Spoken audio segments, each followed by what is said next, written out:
On était ici. Halte On est 10. venu à côté de la... On est là. Halte 10. Puis le nom de la halte, c'est un X avec une barre dessus. Inconnu. La moyenne. Moyenne. Bon. Si je réussissais à passer quelques années ici, j'avais déjà demandé à Cédric là, de demeurer quelque part, puis la neige qui fond, hein, des machins comme ça. Mais là, si je demeurais ici durant plusieurs années, puis à chaque fois que la marée est à son plus haut, je prends une craie, je fais une ligne blanche. Ça rock. Puis 12 heures plus tard, à peu près, c'est qu'il y a 2 marées par jour. Ça, c'est une petite erreur qu'on voit des fois dans les rapports d'excursion. Comme là, la marée va être basse à 3h35, mais demain, ça ne sera pas à 3h35. Ça va être à 3h17, ensuite à 3h01. Il y a un petit déphasage comme ça. Mais pour faire une histoire courte, c'est à peu près 2 marées par jour. Mais je reste ici durant des années. Puis à chaque fois que la marée est à son plus haut, elle ne monte plus. Je fais une ligne blanche, je fais une ligne blanche, je fais une ligne blanche. Tout le temps. À un moment donné, je vais faire un paquet de lignes blanches. Il va y en avoir des lignes blanches, des marées. C'est qu'il y a des marées hautes, il y a des marées très hautes au solstice d'été, il y a des marées plus basses. Mais là, je vais avoir un paquet de lignes. Mais là, j'en ai tellement, ça fait tellement d'années que je suis ici. Imaginez-vous 2 ans. 365 x 2, ça fait pas mal. Puis x 2 marées par jour, je suis rendu à des milliers d'informations. Là, je ne sais plus quoi faire. Si je pouvais faire la moyenne de toutes ces lignes-là, j'aurais, en fin de compte, la moyenne des marées hautes. Vous me suivez? Mais la moyenne des marées hautes, vous la voyez là. La ligne que vous voyez, la partie supérieure du varech, la partie supérieure de la bande de végétation, c'est exactement la moyenne des marées hautes. Il faut qu'à chaque marée haute, il faut que l'eau aille en moyenne à cette hauteur-là. Sinon, la végétation que vous voyez là, les algues, le varech, ne résisterait pas. Voyez, c'est spécial. Donc, la nature nous donne des indications. En chiffres, je ne sais pas quelle est la moyenne des marées hautes. 4,31 mètres en haut du niveau moyen des mers, je ne sais pas. Mais je sais à quoi ça correspond. C'est qu'on a une lecture dans la nature qui nous donne cette moyenne-là. C'est pour ça que la halte l'a appelée X avec une barre dessus, ou moyenne statistique, ou quelque chose du genre. C'est pas pire, hein? Là, le gros rocher que tu vois là, il y a en bas, là. Ça, c'est de la végétation. Juste en haut, c'est la moyenne des marées. Pile dessus. Ça, là, tu pris les notes? Encore là, ouais. Mais Pierre, on n'aura pas d'échelle. Non, mais c'est pas grave. Loin comme ça, là, c'est correct. Ben, Annika, à moins que tu ailles à côté dans l'eau. Pierre, ta halte est finie? Non, elle n'est pas finie. Ça va pour ça? Vous avez pris la photo? OK, on peut continuer parce que... Il faudrait savoir ce que c'est. Ouais, c'est pas pire. Ça, c'est la moyenne, pourquoi? La moyenne des marées hautes. C'est la moyenne des marées hautes, indiquée par la partie supérieure de la végétation. Du varech, des algues. Puis si la Marie, elle se rend pas là, c'est quoi qui va arriver? Je sais pas. Pas grave. Il faut qu'en moyenne, elle se rende là. Mais si en moyenne, elle se rend pas là, c'est quoi qui va arriver? Ben, les algues. Là, il y aurait, ouais, c'est ça, les algues vont arrêter de pousser là. La moyenne descend. Les lignes blanches, c'est encore du métamorphisme? Là, oui. Oui, alors, c'est une bonne observation. OK. Au fur et à mesure qu'on va avancer dans notre journée, qui commence, on va voir des changements. Regardez la végétation qui est derrière vous, une végétation principalement de feuillus. Ça va? Ah ouais. Intéressé, le pit. Claudia, viens nous rejoindre. Ils sont penchés à cause du vent. Hein? Ils sont penchés à cause du vent. Ouais, voir un peu. Ça, c'est le vent dominant qui les penche un peu dans ce sens-là. C'est des. Madeleine en parlait tantôt, c'est des racines, des troncs quand même assez souples. On va voir au fur et à mesure de notre progression, les espèces végétales terrestres vont changer. Ici, on a, dans le fond de la baie, là, on a des feuillus. Allez-y, ça c'est des trembles, là, mais si vous n'avez pas le nom de l'espèce, c'est pas grave. Vous pouvez y aller feuillus, conifères, forêt mixte. Ça va être suffisant. pour ce qui nous concerne aujourd'hui. Donc, on a les feuillus. Mais à un moment donné, les feuillus, on va le voir tantôt, vont se mélanger, vont devenir forêt mixte. À un moment donné, ils vont disparaître. À un moment donné, on va avoir juste des conifères, à un moment donné, on va avoir plus d'arbres. Là, je fais un petit lien avec hier. Hier, vous avez vu, au fur et à mesure de l'ascension, on arrive en haut, il n'y a plus d'arbres. Mais ici, c'est pas à cause de l'altitude. L'altitude n'a rien à voir ici. C'est à cause des perturbations. On s'en va de plus en plus vers une zone qui est fortement perturbée, une zone dynamique. L'eau, le vent, les vagues, le sel, tout le kit vont faire que la végétation va avoir la végétation de feuillus, va avoir de la misère à s'installer. Vous savez qu'un conifère résiste mieux de par sa forme puis de par la longueur de ses fibres. Donc, ces méthodes de reproduction aussi sont très particulières aux conifères. Quoique ce n'est pas exclusif, là, mais j'y reviendrai éventuellement tantôt. Donc, l'observation qu'on peut faire, regardez ça. Et mettez ça dans votre mémoire, ce que vous voyez là. Regardez ce qu'on a comme type d'environnement. Vous allez voir qu'on est complètement ailleurs, mais pas en altitude. Hier, on débarque d'autobus dans un milieu X, on arrive au sommet complètement ailleurs, mais ici, ça pourrait être ça, mais pas à cause de l'altitude. Voyez-vous, on fait le lien avec le vent, bien sûr. Puis là, je reviens sur l'adaptation des tuyas. C'est extraordinaire, ces plantes-là, à s'installer dans des milieux comme ça. Là, on va aller voir un phénomène étonnant. Alta 11. Alta 11 qu'on va nommer tantôt. Claudel baille déjà, ça va être beau de retrouver s'asseoir. Je pense qu'elle a besoin de câlin. Tu vas te rappeler de moi? Oui, si. Ça donnera top. Là, Claudia, ça cote ses rats. C'est ça, c'est la plante, elle pousse direct ça. Oh, ouais. Ah ouais? C'est que. On avait vu C'est ça. Tu as eu une nuit trop perturbée. Regardez, là, on va faire un lien quand même, pas pire encore, mais on va aller ailleurs en même temps. Regardez bien ça. Puis dans une logique qui est directement collée sur l'hypothèse. OK, le milieu vient en interrelation, on en a parlé largement.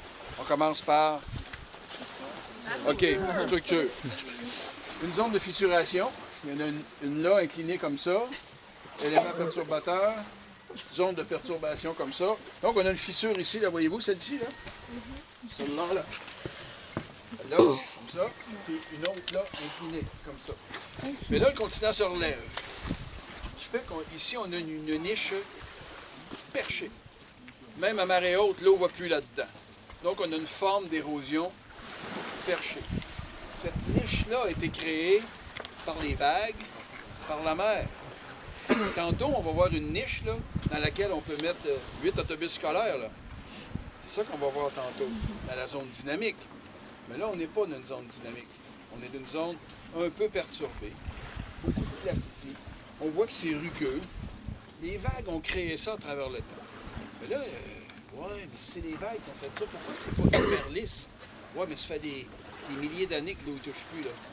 Ce qui fait que c'est la cryoplastie, dans bien des cas ici, qui est venue casser un peu la roche. Mais la forme générale qu'on a ici, ben, c'est une niche perchée. Est-ce que jamais de l'eau là-dedans? Ben, à une marée très haute, vous avez un gros vent d'est, ça se peut qu'il y ait un peu d'eau qui se retrouve là-dedans, mais elle n'est plus en érosion que cette niche-là, elle est perchée. Mais là, si on va plus loin, mettons... Pierre, tu parleras fort. S'il vous plaît. Mais là, je suis dans une autre niche perchée. C'est encore plus haute, dans la fissure qui est ici. Comme ça. Donc, on a notre structure. Les clastis ont créé une niche, mais là, elle est tellement perchée qu'avec le temps, il y a beaucoup de matière organique qui s'est ramassée là. Ce qui permet aux tuyas qui sont ici de s'y développer. Puis je pense que pour la plupart d'entre vous, c'est la première fois de votre vie que vous allez voir des trucs comme ça. Je vous mets au défi de savoir qu'est-ce qui est un tronc et qu'est-ce qui est une racine. Puis vous allez voir que l'ensemble des tuyas qui sont ici, tuyas c'est T-H-U-Y-A-S, au pluriel, occidentalis, I-S en latin. Parce que le mot latin, les plantes, les riminés, par exemple, occidentalis et non pas occidentaliste. Tuya occidentalis. Occidentaliste.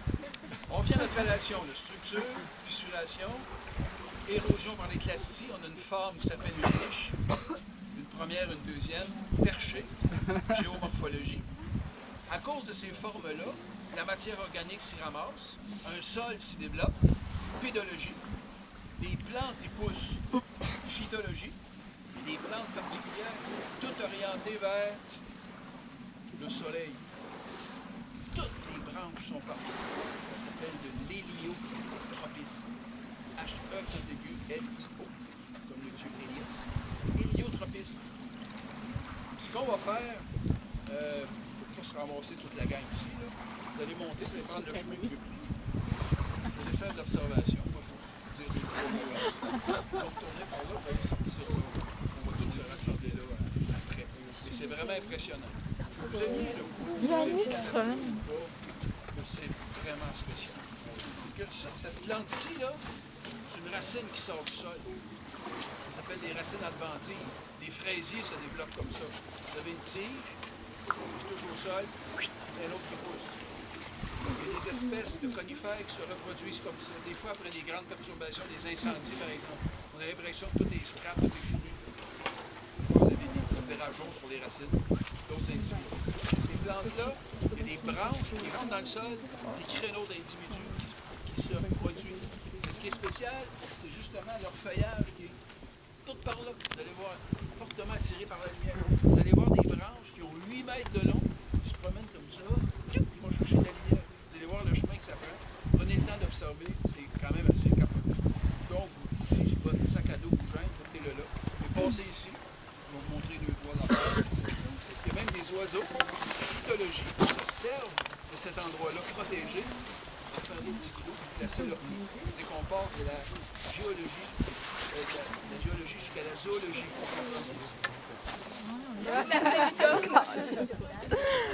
Tout le monde m'entend? Si je parle comme ça, halte 12, adaptation.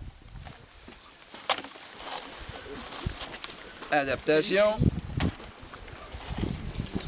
J'aime bien partir d'éléments qui nous semblent très simples au départ pour en arriver à quelque chose d'un petit peu plus compliqué. Se figure une mise en situation. Bon, derrière vous, vous avez une forme témoin. Voyez-vous comment elle est faite? Là? Ça parle, hein? Une forme témoin. Témoin de quoi? Ben, témoin que le continent se relève, témoin qu'il y a eu de l'érosion, témoin d'une masse ancienne qui n'est plus là, qui est rendue ailleurs sous forme d'accumulation. Puis là, vous avez en contrebas de la forme qui est là, c'est une espèce de cap, forme témoin, ouais, pas tellement lisse. Donc ici, c'est la cryoclastie qui gagne sur l'érosion des vagues, étant donné qu'on est encore dans une zone calme qui n'est pas tellement perturbée. En contrebas de tout ça, on a une flaque d'eau ici. Imaginez-vous, première étape, marée haute. L'eau là-dedans est froide et salée. La marée descend, puis comme c'est le cas, vous voyez, le niveau de cette petite mare-là demeure toujours semblable. Pourtant, il y a de l'eau qui s'en échappe. L'eau vient de la nappe phréatique, il y a de la neige qui fond dans le bois, ça passe en dessous, ça se ramasse là. Ce qui fait qu'à marée haute, on a de l'eau salée, puis à marée basse, on a de l'eau de plus en plus douce et de plus en plus chaude. Mais là, on a de la neige qui fond dans le bois. On est rendu à fin juin, début juillet, il n'y a plus de neige qui fond dans le bois. La nappe phréatique va descendre, ce qui fait qu'on revient à notre cas d'espèce, marée haute, de l'eau salée. La marée descend, il y a juste de l'eau salée qui reste là. L'eau va s'évaporer. La salinité va augmenter jusqu'à saturation.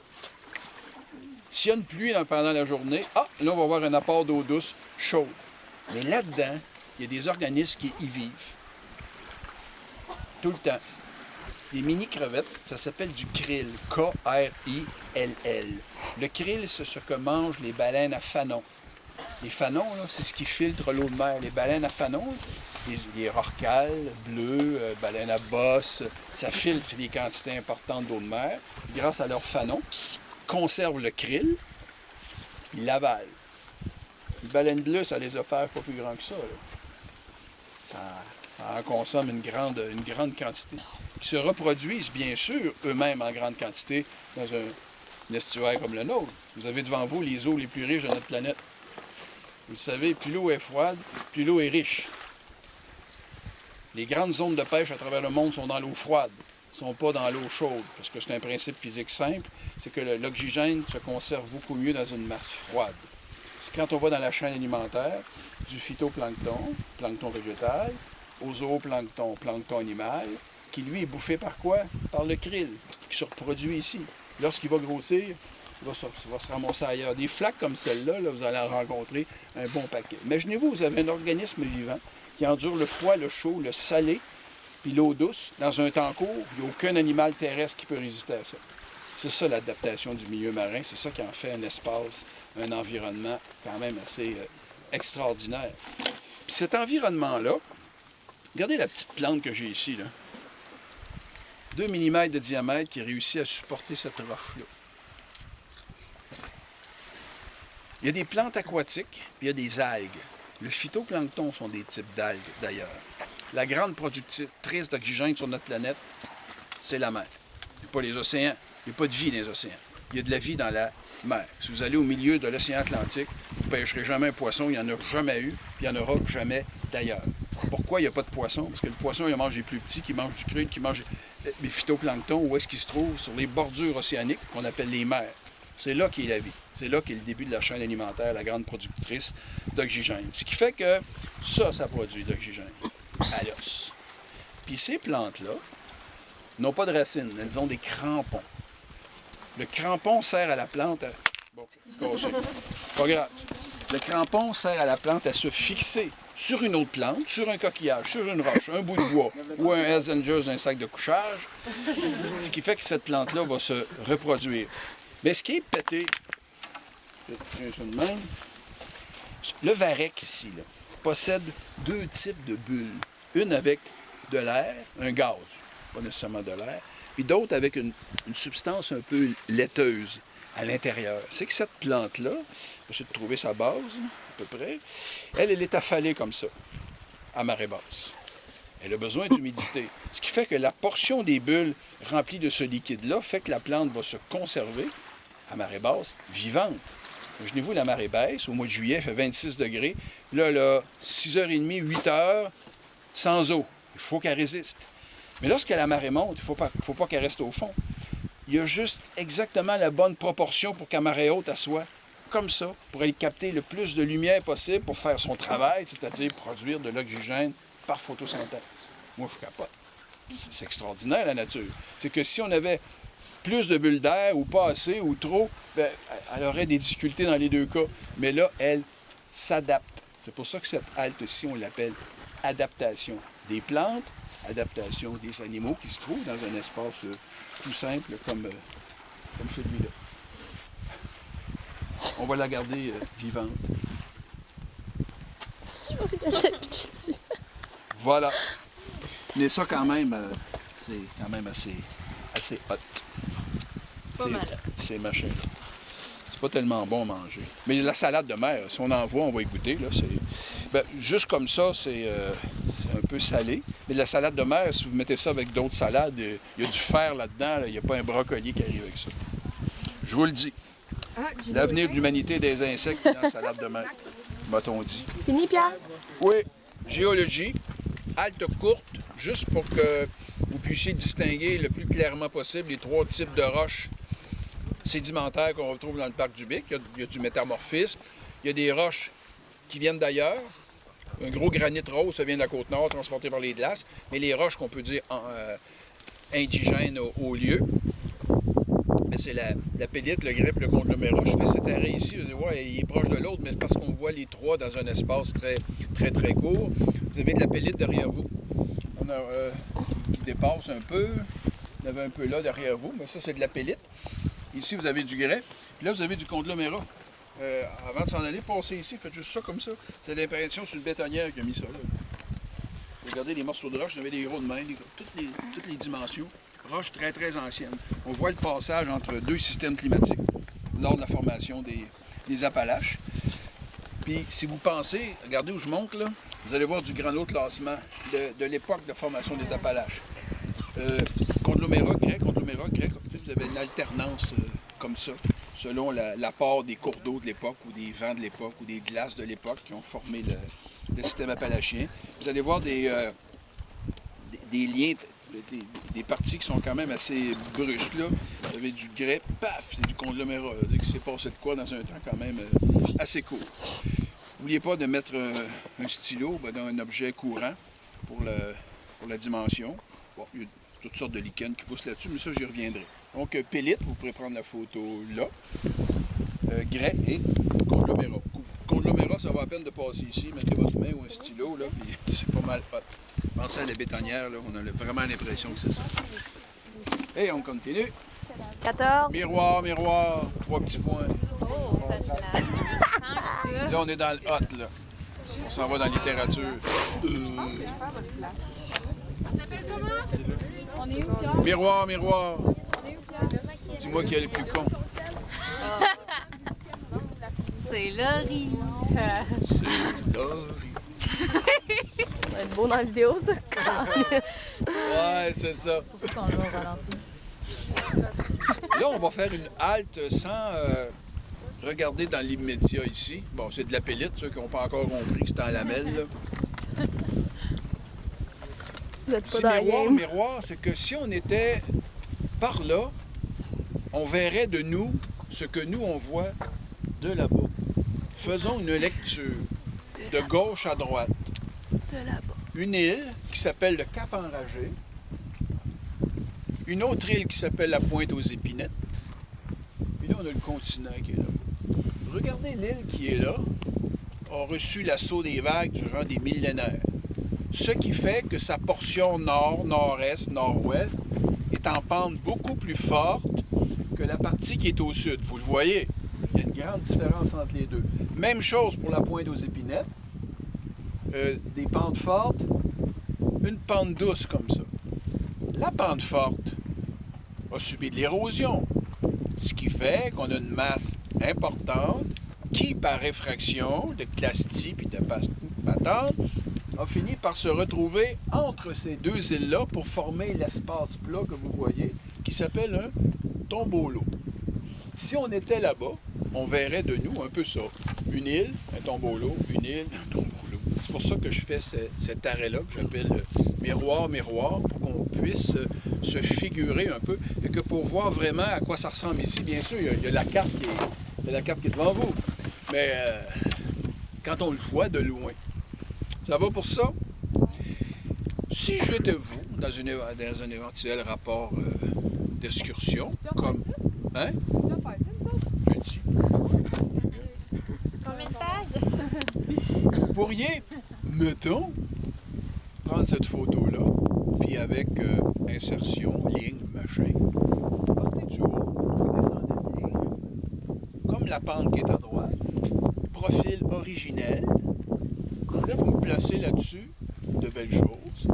Une falaise active, donc une falaise actuelle. Celle qui est en bas, vous voyez les gros rochers. Et regardez là haut. Vous voyez comme une petite pointe en haut. Voyez-vous l'autre île? Il y a comme un espace plat, mais là, une petite pointe, là. La petite pointe qui est en haut, ça, c'est une ancienne falaise. Une falaise morte. Elle est morte depuis longtemps. Vous avez la petite pointe en haut, là, comme ça?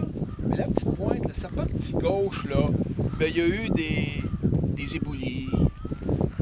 La végétation s'est fixée là, grâce à des sols, qui a donné la pente de Richter. C'est pour ça qu'il y a des arbres. Mais si on enlevait les dépôts et la végétation, on s'apercevrait que le sommet de cette île-là est constitué d'une pente régulière, d'une pente très forte, falaise morte et perchée, pas à peu près. Une ancienne plateforme d'abrasion. Donc on a devant nous des formes perchées. Au plus fort des glaciations, le continent est encaissé dans la sténosphère, la mer est venue creuser une plateforme d'abrasion et une falaise qu'on dit perchée. Même chose pour l'île qui est là. Plateforme d'abrasion, falaise. Mais voilà, la pente de la falaise n'est pas forte parce qu'il y a eu une pente de Richter qui s'est établie là à cause des glacis, des éboulements, pédologie, phytologie dessus. Donc, il faudrait déblayer tout ce qui n'est pas de roche en place. On verrait là une falaise, une plateforme d'abrasion. Tombolo en bas. Une falaise, une plateforme d'abrasion, dans les deux cas, perchée. Mais l'histoire du parc du Bic et d'une partie de notre planète a fonctionné exactement de cette façon-là. C'est quand même pas rien. Comme dirait l'autre. Puis la grande plage que vous voyez devant vous, c'est le Tombolo. Puis il y en a une autre, l'autre bord. Le Tombolo est fait comme ça, là. Il forme un peu comme les mains aux légumes, là. On essaie des... Parce qu'il y en a des de mains, il y en a des de mains. Merci, Pierre. Juste là. Tu vois, à gauche, c'est comme un arbre, là. Là, je te niaise. Dessus, la partie plane, c'est une plateforme... De l'ancienne salaire? Oui, c'est la plateforme ancienne falaise, plateforme d'abrasion en bas. Même chose pour celle de droite. Ancienne plateforme d'abrasion, falaise. Puis vous autres, vous pourriez dessiner une forme comme ça, puis mettre des dépôts avec une petite flèche, là, puis Pierre, je t'aime, des genres de trucs comme ça. Va chier aussi. Regardez des Altocirrus. Ça, c'est de la glace. Il fait moins 70, là. C'est pour ça qu'on met du kérosène dans les avions, parce que le gaz gèlerait. Ça veut dire que demain, il va pleuvoir. Mais on s'en fout. Il fait beau aujourd'hui. C'est quoi le nom? Le delta du câlin. Ça va être drôle, parce que là, je vois le del. Bon, on va se rappeler d'elle dans le rapport d'excursion. OK? Le delta du câlin. Donc, ça... Tu vas être obligé de mettre ce titre-là dans le rapport d'excursion. C'est que si on était exactement à cet endroit-ci, dans 2 mois, on ne pourrait pas voir ce qui est devant nous. Et que l'eau qui coule ici, ça vient de la forêt, c'est la neige qui fond, qui crée un ruisseau temporaire. Ce ruisseau-là transporte des matériaux de différentes dimensions. Bon, limon, sable fin jusqu'au gravier. Puis comme il transporte des matériaux, il arrive dans une masse plus large, ce qui fait que, regardez là, ça s'est fait juste en quelques heures. Là. Il transporte des matériaux qui vont se séparer comme ça, sous une forme globale, grosso modo, qui s'appelle un delta, tout simplement. Et à grande échelle, un delta, ça se forme comme ça. Mais ça, c'est un petit cours d'eau. Imaginez-vous le Rhône, le Nil, le Mississippi, ce que c'est capable de transporter en une seule année. C'est grand. Le delta du Nil, là, c'est très, très vaste. Si vous observez, les cours d'eau, ils se divisent en 2, en 3, en 4, puis selon la vitesse. Mettons que tu fais à faire plus chaud cet après-midi ou demain, là, il va augmenter en force. Il va être capable de transporter des matériaux plus gros. Puis peut-être que les circonstances vont faire qu'ici, il va se passer de quoi, là? Ça va changer de direction. Puis ça va se promener là. Puis il va... Mais ce qu'il va faire... Mais là, il y a des marées, là. Imaginez-vous qu'il n'y a pas de marée, ça se jette dans une mer. Ça, c'est un cours d'eau permanent. Imaginez-vous ce que ça peut transporter comme stock. Si ce cours d'eau-là, 20 000 mètres cubes secondes, mettons. Puis l'Amazone, là, 600 000 mètres cubes secondes. Tu remplis un stade olympique assez vite avec ça. Et ce que ça transporte, ça crée des deltas. Puis là, vous le voyez devant vous. C'est ça qui est le fun de faire des excursions comme ça. On peut voir à petite échelle le même phénomène. Puis là, les matériaux les plus fins sont ramassés là. Là, ils coulent dans des matériaux plus gros. Si on prenait du sable, des petits comme ça, puis on s'amuse à le mettre dedans, là, il part avec. Il part avec, puis il s'en va le déposer là-bas, tout simplement. C'est ça le truc dans la nature comme ça.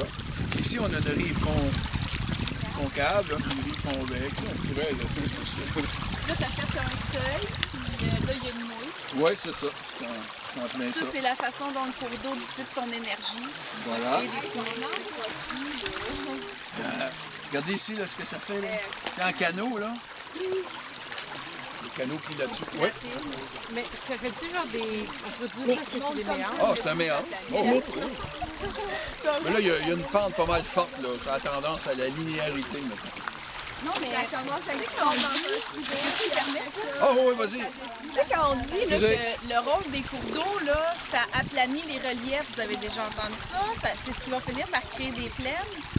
Imaginez qu'on est vraiment dans un milieu beaucoup plus grand, l'amont, l'aval. Le matériel est décroché bien plus rapidement en amont parce que le cours d'eau est super puissant.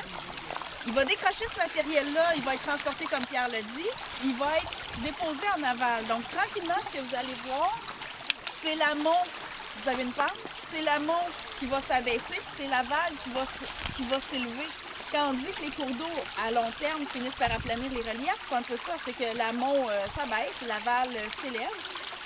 Puis, tout au long de son parcours, le cours d'eau va partir, on le voit d'ailleurs, au début, son tracé il est rectiligne. Beaucoup d'énergie, beaucoup de compétences, capacité de transformer les matériaux, de les éroder, de les transporter. Puis à mesure que son écoulement se poursuit, il est de plus en plus chargé en sédiments. Mais il est chargé en sédiments, il transporte. Donc s'il transporte, il monopolise une partie de son énergie au transport. Donc il devient moins puissant. Il est obligé de sédimenter tranquillement sur son parcours, ce qui est plus gros au début. Donc là, il reprend une capacité d'érosion. Il vient chercher un peu dans une espèce de berge qu'il est en train de créer, concave. Il dissipe son énergie. Convexe, il dépose. Concave, convexe, concave, convexe. Fait que tranquillement, au fil de son parcours, vous allez voir du rectiligne. Quand vous voyez ça, là, le cours d'eau, soit il est jeune, soit il est en amont, mais il est très puissant, il est compétent. Puis à mesure que son parcours se poursuit, ça devient sinueux. Puis s'il se poursuit dans une plaine, une deltaïque, ça va devenir méandré avec des très gros bras, des fois qui vont même s'occuper, puis qui vont former des lacs qu'on va appeler des bras morts. Là, je trippe, là! Ah oui, c'est hot au bout. On l'a devant nous. Ah, vous fait? Oui. Je le savais.